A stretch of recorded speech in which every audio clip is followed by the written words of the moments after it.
Hello, everyone. Welcome to u-nite, Unity Temple's weekly interspiritual service. I'm Reverend Yen Doherty, one of the associate ministers here at Unity Temple and the lead minister for this particular service.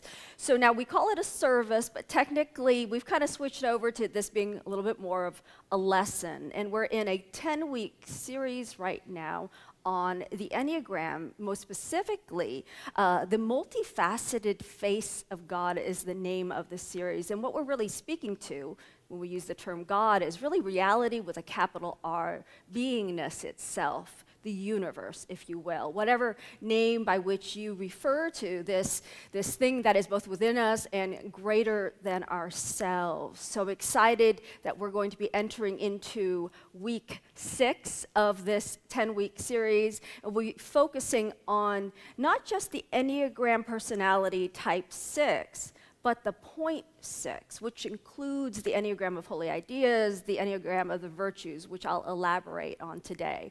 But for those of you who are new to the Enneagram is this ancient and a sacred map of consciousness, not just our own consciousness, but like the map of divine intelligence that is the very fabric of the universe. And we have found that through understanding this map and our place or our position in it has transformed the way that we can hold our identities in the world and how we relate not only to ourselves, our inner selves, but how we relate to one another, how we relate to our lives and the universe, how we relate to prosperity or the lack thereof, to love or the lack thereof in our life experience. So the Enneagram is a profound tool for transformation, and I'm excited to be, again, bringing point 6 here today. Now, fear and courage are the main topics for the day, the topics that are found at the point 6.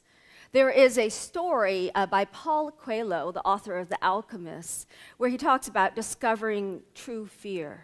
And he highlights in this story how this sultan one day decides to take all of his favorite courtiers and go off on this just sailing expedition, if you will. And so he gathers people and brings everyone, and they gather at the port of Dubai, and off they go, venturing into the wide sea. And he's excited about this, but one of his courtiers is not so excited about this. As soon as they leave land, he starts freaking out, panicking. He starts screaming and yelling, and the ocean is actually calm. But this man starts running around the ship and then runs down into the hold to try to keep himself safe at the bottom, but is crying out. He can't sleep. And this happens for days to the extent that everybody else on the ship can't sleep either. And so he's creating a lot of havoc for everyone on the ship. And, the Sultan has no idea what to do with this. So at one point, though, one of his counselors, a minister on the ship who's known for his wisdom, approached him and said, "Hey, do you want me to do something about this? Because I have an idea." And so the minister says, well, my idea is to throw the man off the ship. And at this point, the Sultan's kind of desperate because he's thinking, if we don't, this whole expedition is basically lost. We're going to have to go back into port. And so, somewhat reluctantly, the Sultan still agrees and says, okay. And so the minister goes and he finds, a bunch of the crew, and the crew were just happy to go like, this guy's been giving us havoc, so let's throw him off of the ship. So they do. And as soon as this man falls into the ocean, he starts screaming and yelling about, flailing about. He dips down under the water and then finds his way, sort of floating back up. He swallows water, then finds his way floating back up again, gasping for breath. And he does this a few times as everybody watches until finally the minister looks over, looks at the crew and says, okay, bring him back up. And so they do. So they kind of like rescue this man that they just thrown over into the ocean. They bring him back up.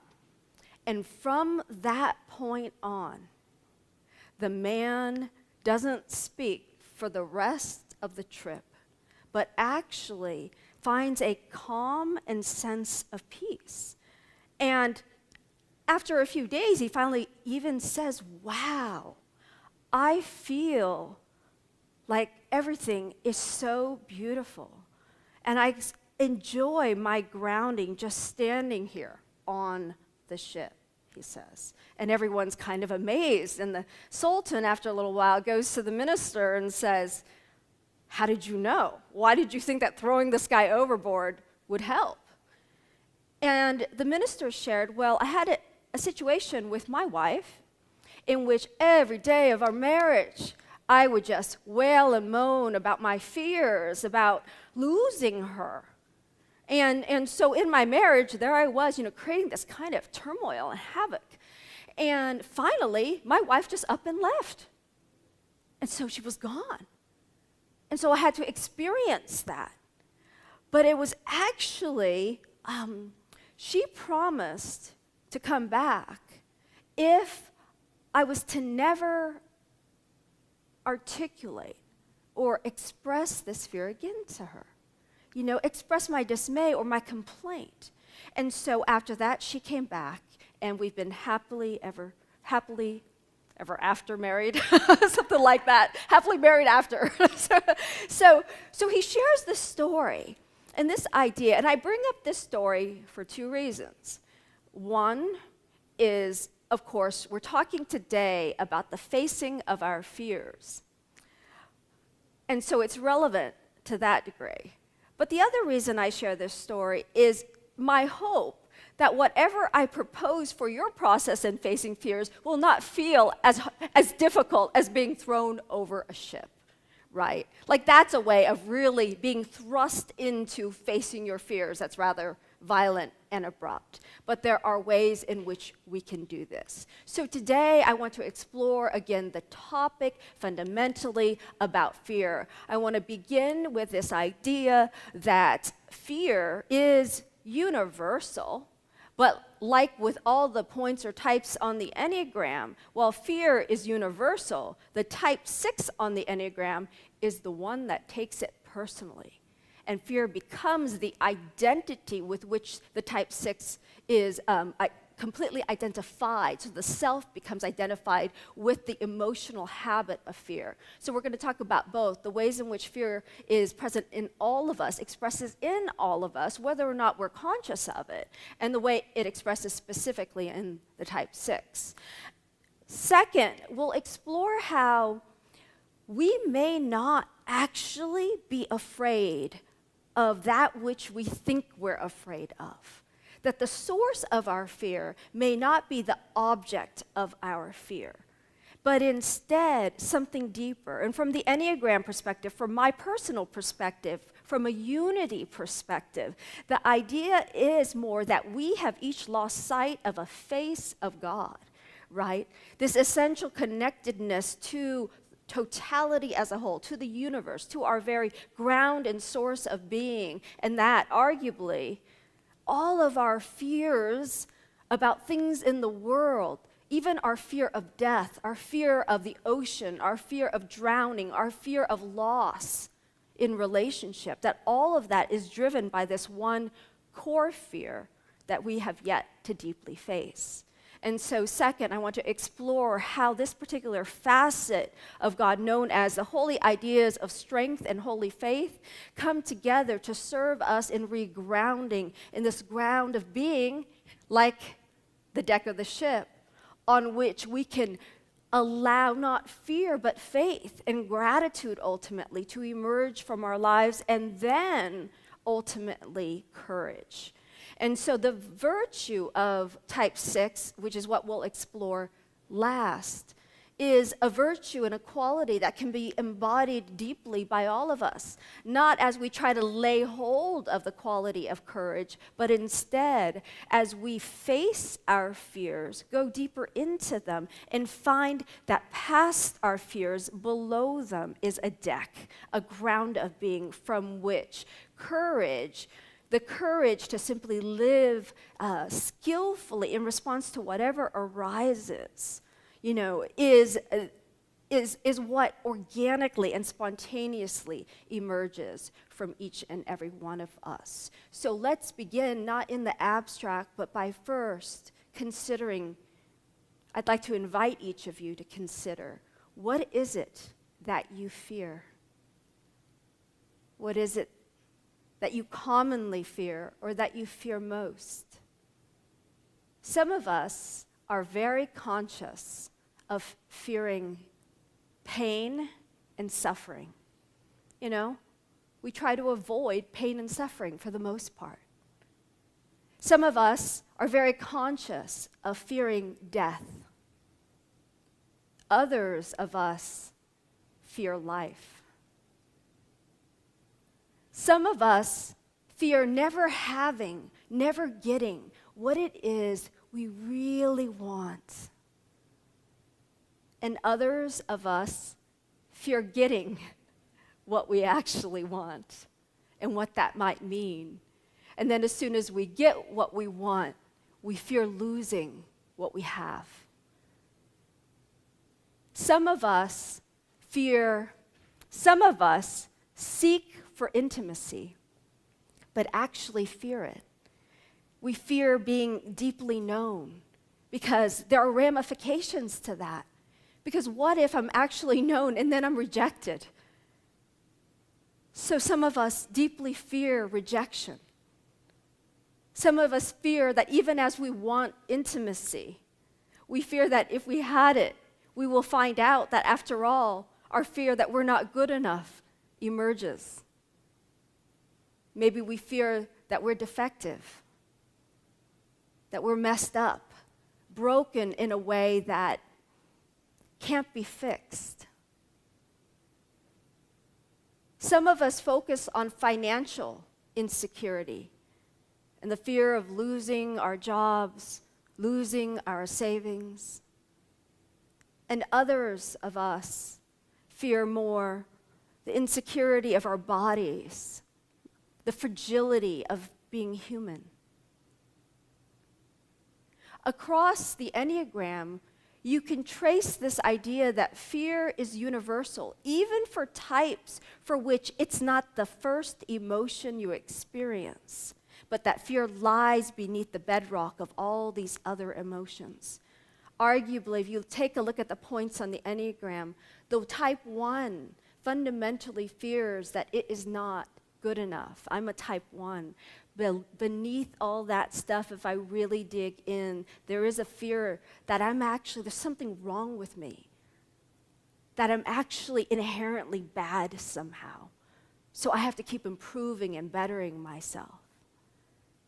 And the type 2 on the Enneagram is often the type that fears not being lovable and therefore focuses on satisfying other people's needs so that its own needs can somehow be taken care of in return. But the fear, and 2s can even fear having their own needs because there's something funky in the personality type of the 2 that says, oh my goodness, if I acknowledge that I have a need, there's some way in which I translate it as something must already be unlovable or wrong with me. Because if I have a need and it's not being met, then maybe I'm not lovable. There's something about even owning needs for a 2 that is difficult because the moment you own it, you realize something is already wrong then if there's a need here. And then for the type 3 on the Enneagram, there is this deep need to be validated, to succeed, to have this outer approval that tells me that I'm okay, that I'm worth something, that I'm not just an empty shell. I've disowned my own feelings, so I can't feel into the truth of that. So I need you to mirror that back. But deeply, I'm afraid that if I stop striving and achieving, you will find out that I'm actually not fundamentally whole and worthy. And then the type 4 on the Enneagram has this deep fear of being abandoned, somehow separate from its inner sense of source as it is. There's a lostness in the world. And so the 4 fears that it's uniquely, tragically doomed to a worse fate than anybody else has. And if you're a type 5 likely your fear is of being overwhelmed by the desires or needs of the outer world. Overwhelmed. On the one hand, you don't want to be left alone, but you fear that the intrusion of others will actually deplete what little resources you think you have, the fear of depletion. And of course, we'll skip 6 for now because that's the core of today's talk and move into 7. Type 7 on the Enneagram is this deep fear of being limited, constrained, or confined. Because you know what? Life is not going to provide for my joy. And if you tie me up and chain me down here, I cannot go looking for it. I am on a quest and an adventure to find my joy out there. So I can't be limited. And if I decide here, what if I lose out on the joy over there? This deep fear of being limited. And then the 8 on the Enneagram. The type 8 is the type that fundamentally fears vulnerability. Because you know what? Deep down, I don't really believe that this is a good world. It's a world with really bad people and some really good people and these innocent people that I have to protect, and I want to be strong. But deep down, I want to be connected and I want to be loved. But yet I have this deep fear that if I'm vulnerable, I will get hit, I will get hurt. And even for the 8, I will ultimately be rejected. And 8 usually has to acquire a certain level of self-awareness to even know that to be true. And then finally, the type 9s on the Enneagram. That type will focus on the fear of conflict. A lot of people think, oh, type 9s just don't like conflict. But we're talking about something deeply existential. Because in the midst of conflict with anyone or anything in the world, and especially their significant others and those people, in the midst of conflict, the 9 loses connection with its very self. Because it thinks itself is that which is merged or related to those objects, if you will, in its life. And so the 9 fears that if I assert myself, and that assertion is different from what my loved ones want, that I'll be lost, right? I'll be disconnected from all that. So there's a deep existential angst around that. What do you fear? What are you afraid of? When I was first asked this question 10 years ago, I wasn't aware of being afraid of anything. My particular persona is more about being judgmental and angry, and I had the stance of just being righteously indignant in the world. I didn't have a feeling. I wasn't in touch with my feeling of fear. But when I was able to do my inner work and start feeling into what was behind the anger, why was I so upset that the socks were still on the floor? Deep down, there was a fear of what that meant. That meant you don't respect me, and therefore maybe you don't love me. I recognize that behind some of these higher emotions, higher layered emotions, if you sink down, you feel into this deeper core that is fear in each and every one of us. And so again, fear is universal. Identifying where your particular fear lies is the path to living a more whole and vibrant life. Because it's not till we really face our fears, until we're thrust into the ocean of our fears. It's not till we often lose that which we fear losing, and we really are confronted with the reality of that we often take that first step to become reconciled to how we live in a way as to avoid actually facing what we fear most. And by doing so, we actually don't live a full life, but we live a constricted life designed to navigate around ever feeling that deeper afraidedness, avoiding that. And so I invite you to bring forth today what it is that you can be aware of today, just even one thing that you fear primarily, so that we can work on this, so that we can look at this. So I want to share that A Course in Miracles, which is this amazing metaphysical textbook, shares that there are really only ever two emotions. One is love and one is fear. And again, the idea is even anger and all these other emotions really are the top of that. But I want to even take a step back further and talk about a concept in the Enneagram world that is the inner triangle. So the 6 on the Enneagram is a special point on the Enneagram because it lies on what is called the inner triangle of the Enneagram. And the inner triangle of the Enneagram, for many of us in different spiritual traditions, we recognize that there is a special significance that's often given to the number 3, the Holy Trinity, if you will. So the Enneagram world is similar in that regard, where it focuses on this number 3. And so in this number 3, we have the inner triangle represented by the 9, the 6, and the 3. And if you again look at the Enneagram as a map of consciousness, not just as a personality typing tool, but a map of consciousness, you can consider that that triangle maps each and every one of us. So the idea fundamental to the development of each and every one of our personalities is this idea that at the point 9, there is a sleeping and a forgetting. And in that forgetting, in what Adam experienced sleeping in the Garden of Eden, if you will, falling asleep, there is a lostness to this idea of unity and a coming into this notion of duality, eating of the tree of the knowledge of good and evil, and in duality, separation. And so at point 9, in all of us, there is this point at which we have lost connection with Source, lost connection with our oneness with all life. Each of us has done this in our own way.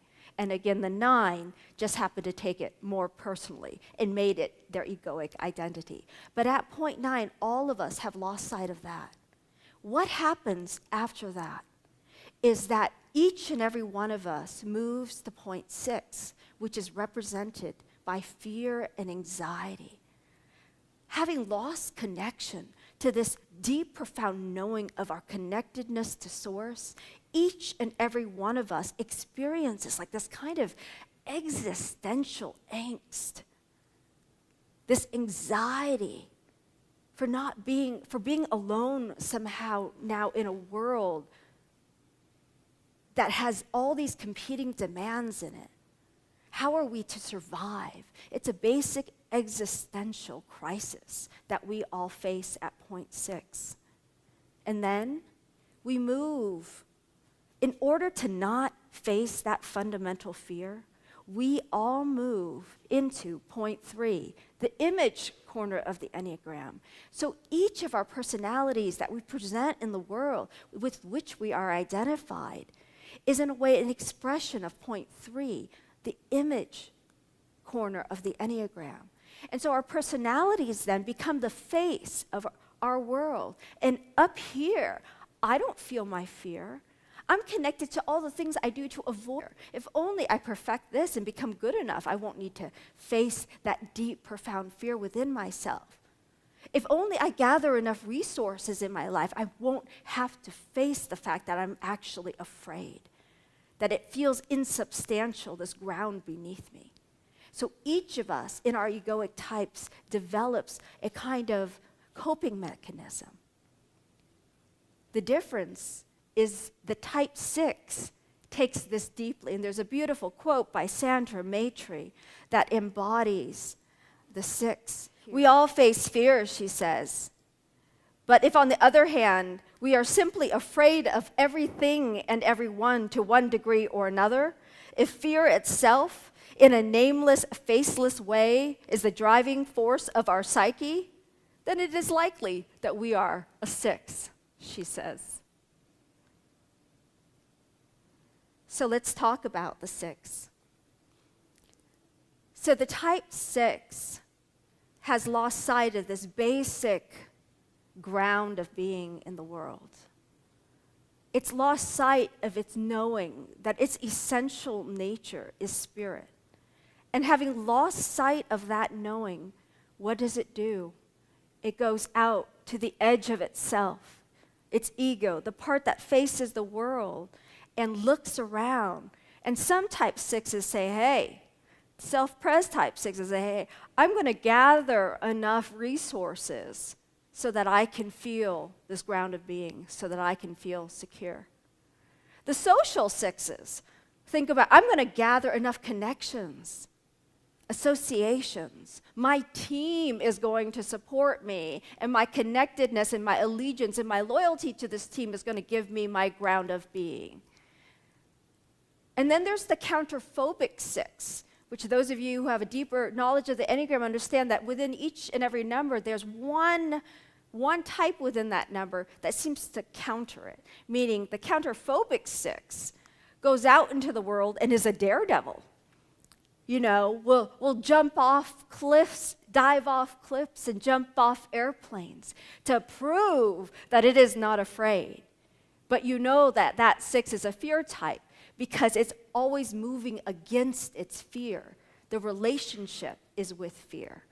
And so these are the three fundamental types of the ways in which this particular personality expresses itself through this type 6. But of course, we know that all of us do this to some degree.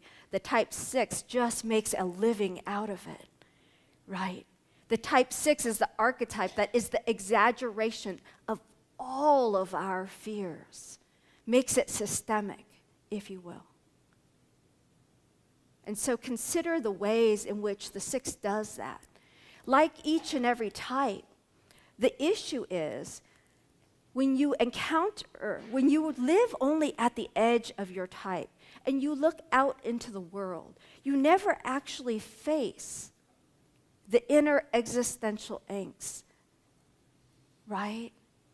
Because we're going to make it okay over here, but no amount of finances, no amount of friends, no time in relationship. There's always this cartoon that's this joke with the type 6 where there are two 6s who are elderly with canes and they've been married for, all their lives, and both of them look at each other and say, well, he or she hasn't left me yet. Maybe they won't.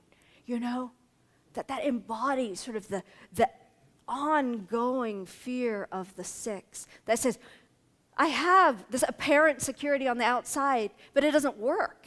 It never works because, ironically, though I seem to be all about fear, I've never actually truly been with my fear in the most profound and deep way.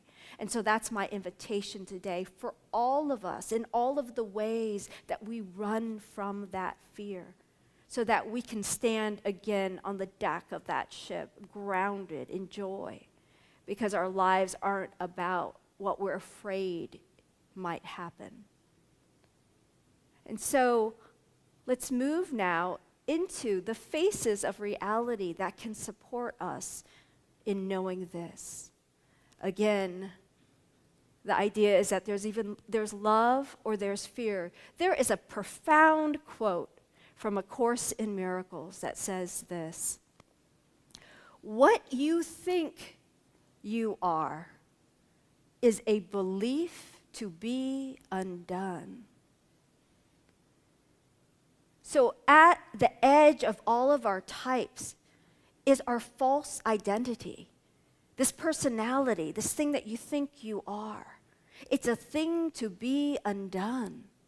And so as we stand on that edge, whether we're a 6 or any other type, we recognize that, we're seeking out here ways in which to avoid that existential angst.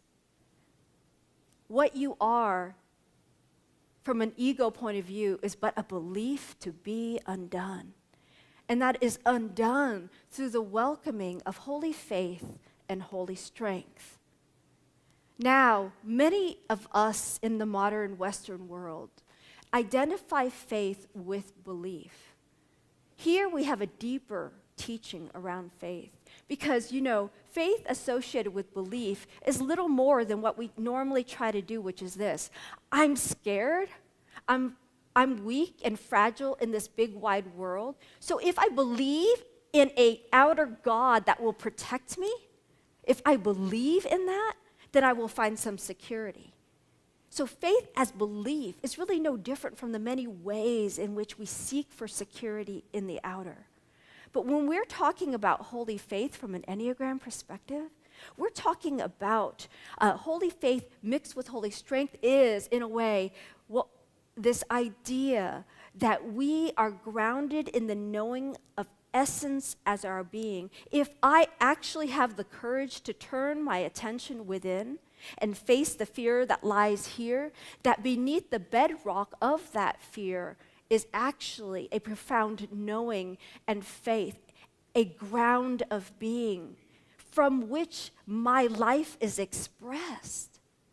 Faith as a ground of being, not as a belief in any one thing or another. And holy strength is,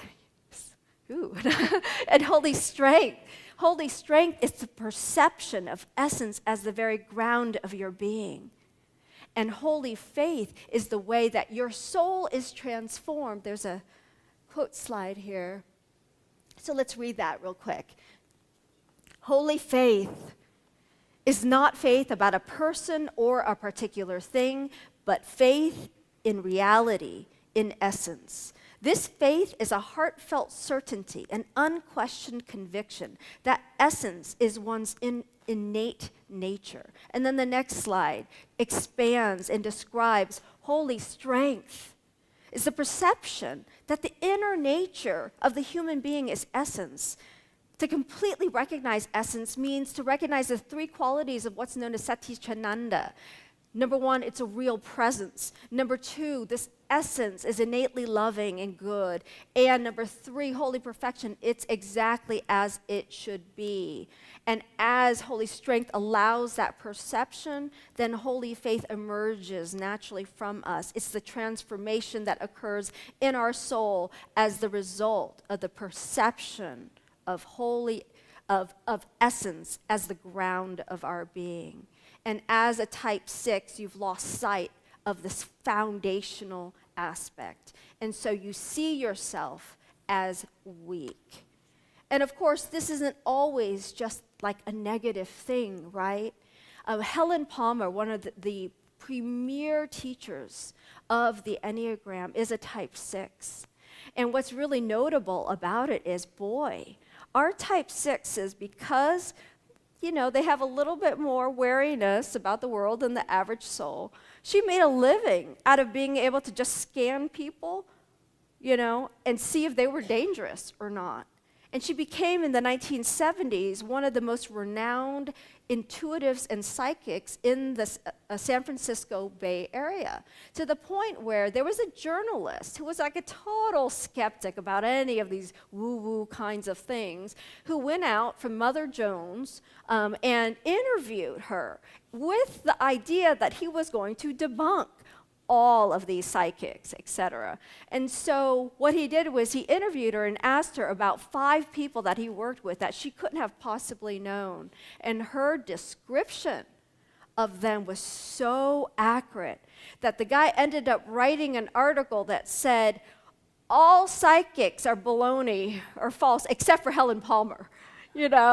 So it was just kind of an interesting experience that this cynic ironically had. But why? And Helen explains that something in her, that a part of what drove her psychic ability, her intuitive ability, was simply that she was scared. So she developed this really well-honed capacity to check all of you out before she'd interact with you. This amazing ability that the type 6 does. So the type 6, being oriented that way certainly expresses gifts in the world. Ironically, because the 6 is so used to fear, it's one of the most courageous actors of all of us.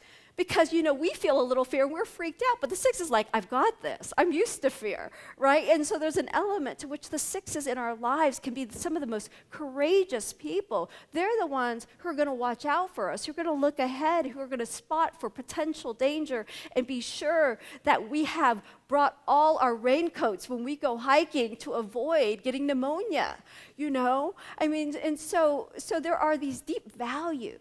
So that's not the issue. We know that the type 6s show up in ways that are profoundly loyal, caring, responsible. The issue is the suffering that is caused within the psyche of becoming so identified with fear that all the life is spent on that ship, not enjoying the tour that they're on or the expedition they're on, but scanning for what might go wrong.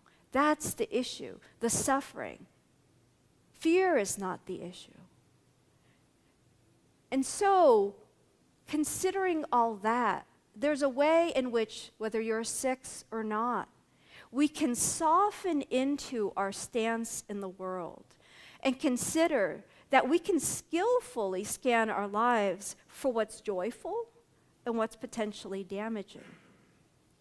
But the deepest part of us will never feel a complete sense of well-being, peace, and joy until we have looked within and faced that existential fear within each and every one of us, to allow ourselves to have a ground of being so that we can move for the rest of our trip on that ship with gratitude, with abundance, with a sense of joy and fulfillment, with capacity to not just be hiding in the hold of the ship, but move out and forward. And so the way that we can do that, ironically again, we think that, if we're afraid, we're actually facing our fear, for the most part. But the idea is that generally what we do is we tell stories about our fear. We paint pictures of catastrophes. We start taking action to alleviate our insecurity about ourselves. And the truth of it is, if we're only identified with our egoic selves, our separate selves, then we actually have a lot to fear, don't we? Because my human body is finite and mortal. So I am vulnerable from that perspective, right? And so I need to collect resources from that perspective. I need people to love me from that perspective because they can ally with me. So long as we are still identified with that, and we haven't come back into that sense of holy strength and holy faith that knows, actually, my essence is of spirit, not of body. A body is what I have and how I am expressed. But if I know deeply that this goodness of spirit is actually the truth of my being, only then can things shift for me, right? And so it demands that I walk into that fear that I've been running from by using my ego identity to kind of figure out and find the things I think will make me feel better and make me not even face my fear, and go back that instead and do something. My practice, there are many ways in which we can embrace fear. My practice happens to be through something called welcoming prayer. And in our time of meditation today, I'm going to guide you through a welcoming prayer practice. In short, what this involves is this. We take the feeling of fear, the circumstance. So I'll invite you to consider something manageable today that you think you might be able to bring to consciousness, something you've been afraid of. And then I'm going to invite you into being aware of it, not as a feeling, not as a story, but as a sensation in your physical body, to feel it embodied in you. And then as you sink into that, I'll invite you to welcome fear. Welcome fear, to embrace it. I'm not going to throw you into the ocean. I'm going to ask you to bring yourself voluntarily into that space where you know you can be held by the ocean, if you will. And then finally, we'll do a release where you can let go of all the things that barred you from being able to feel that fear. Thomas Keating calls it the emotional programs, if you will. And those are the need for control, approval, or security. One of those three. Some For some of us, all of those, right? Letting go of those helps us to actually feel our feelings. And then finally, letting go of the need to change your feeling.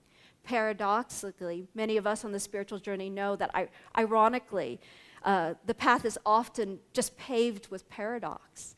That the irony is that when we fully accept something as it is, that's the only time it ever transforms. But so long as we push it away, it becomes a thing and a bigger thing in our lives. And so we let the fear be what it is. So we'll do that exercise together. I'll close with some words about how courage then arises.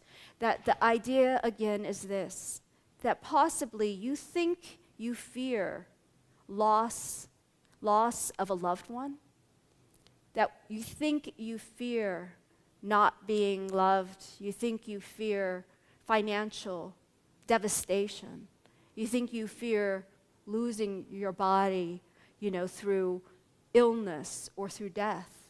But perhaps behind that fear is a deeper fear.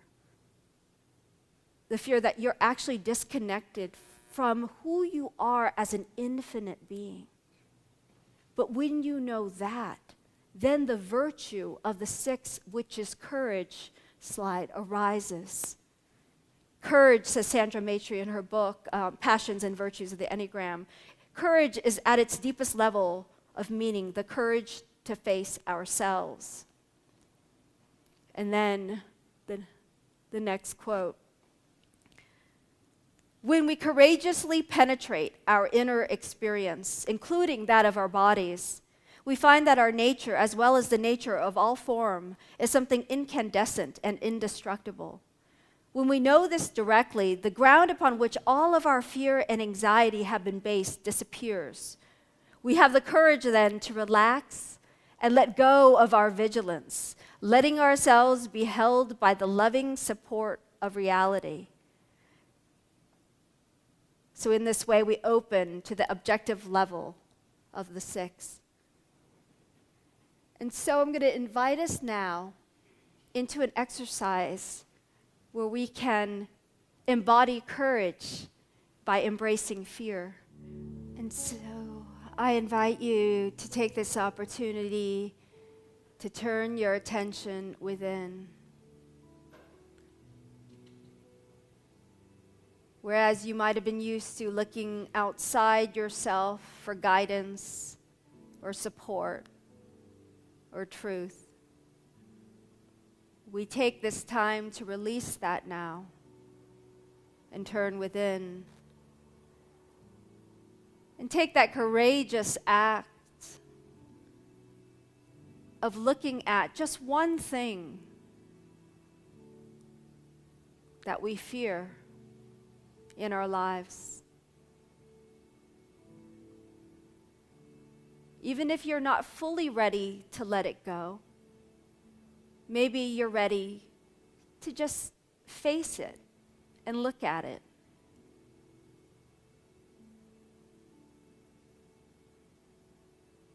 Allow yourself to maybe feel it.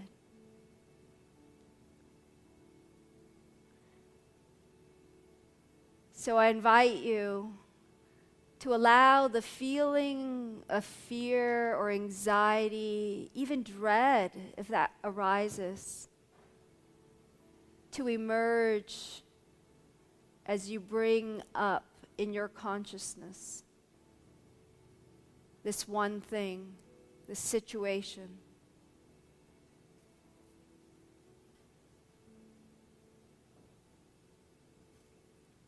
Allow yourself the opportunity to notice where in your body you feel this. Maybe it's your heart or your gut or a tightening of your throat. Or perhaps your head begins to hurt. Simply notice without judgment the sensations that you feel. I'll give you a couple minutes to do this on your own.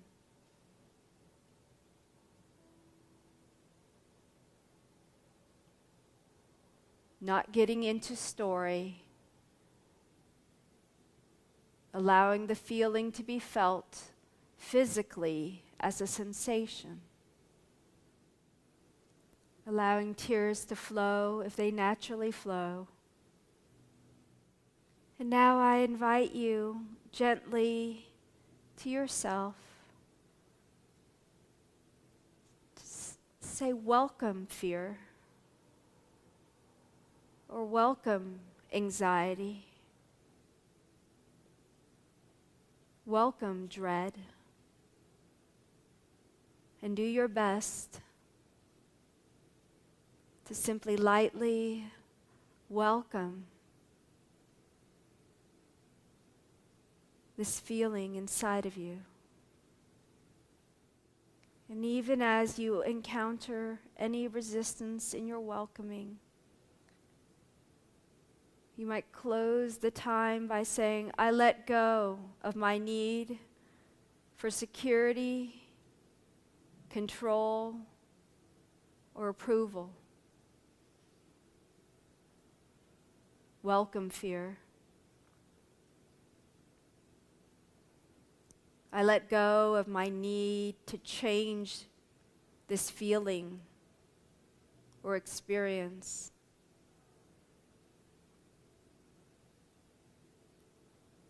Welcome, fear. And as you welcome this fear, you naturally become aware of how there is a part of you bigger than this circumstance and this feeling. There's a part of you that has full capacity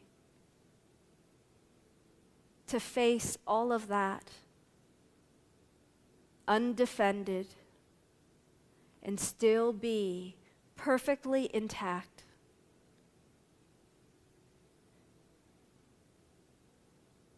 There is a part of you that has absolutely nothing ever to fear.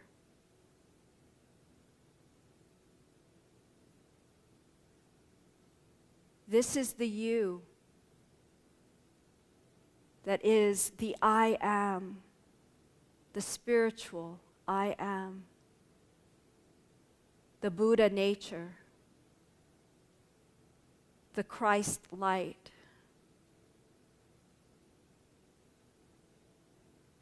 This is the you that knows it is infinite,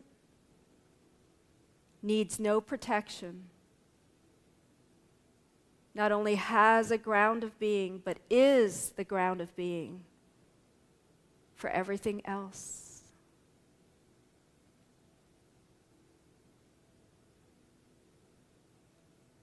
And as we bring our attention gently back to the room,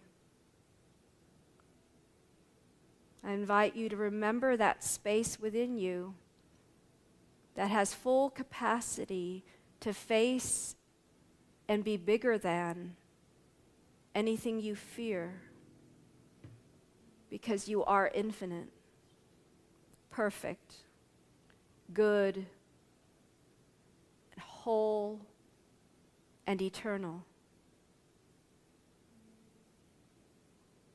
And when you stop listening to the voices on the surface of your mind and the voices outside, you will hear and know this inner truth. Thank you, each one of you, for joining us here today. I hope you'll take the opportunity to do this welcoming prayer exercise during the week as we face our outer, more superficial fears continually. We build the awareness of this inner essential nature that allows us to face our deepest fear and to meet it with the knowing that we actually have nothing ever to fear when we know what we truly are in spirit. So namaste.